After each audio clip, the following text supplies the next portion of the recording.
पौराणिक मान्यताओं के अनुसार सरयू नदी का जन्म किसी साधारण स्रोत से नहीं बल्कि स्वयं भगवान विष्णु के नेत्रों से हुआ है।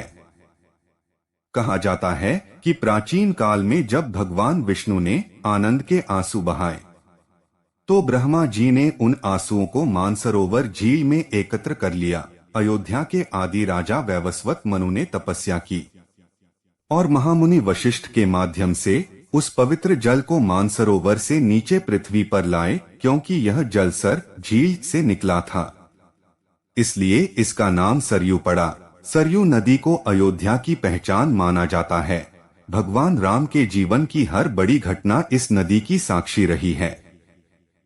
बाल्यकाल श्री राम और उनके भाइयों ने इसी नदी के तट पर अपनी बाल लीलाएं की। अंतिम यात्रा जल समाधि।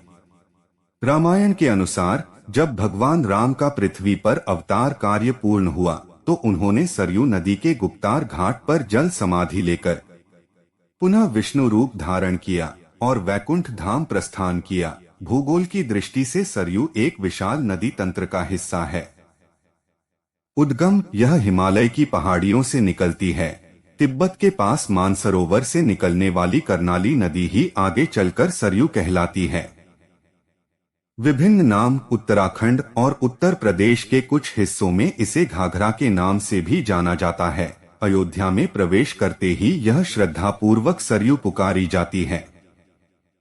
यह नदी उत्तर प्रदेश के बलिया जिले के पास गंगा नदी में मिल जाती है। सरयू केवल एक जलधारा नहीं बल्कि करोड़ों हिंदुओं की आस्था का केंद्र है। वर्तमान में अयोध्या में सरयू तट पर शाम की आरती का दृश्य अत्यंत दिव्य होता है, जो ठीक उसी प्रकार लोकप्रिय हो रहा है जैसे काशी में गंगा आरती, रामनवमी, दीपावली और कार्तिक पूर्णिमा जैसे त्योहारों पर लाखों श्रद्धालु सरयू में डुबकी लगाते हैं। माना जाता है कि इसमें स्नान करने से सभी पापों का नाश होता है। अयोध्या में राम मंदिर निर्माण के साथ साथ सरयू के घाटों जैसे राम की पैड़ी का विस्तार और नवीनीकरण किया गया है। रामायण में उल्लेख है कि सरयू नदी अयोध्या की सीमाओं की रक्षा करती है और अयोध्या वासियों के लिए यह माता के समान है। मित्र, आज की वीडियो में बस इतना ही। वीडियो पसंद आई हो तो इसे लाइक कर शेयर करें। ऐसी ही और धार्मिक और पौराणिक जानकारी के लिए हमारे चैनल को सब्सक्राइब करें। जय श्री राम।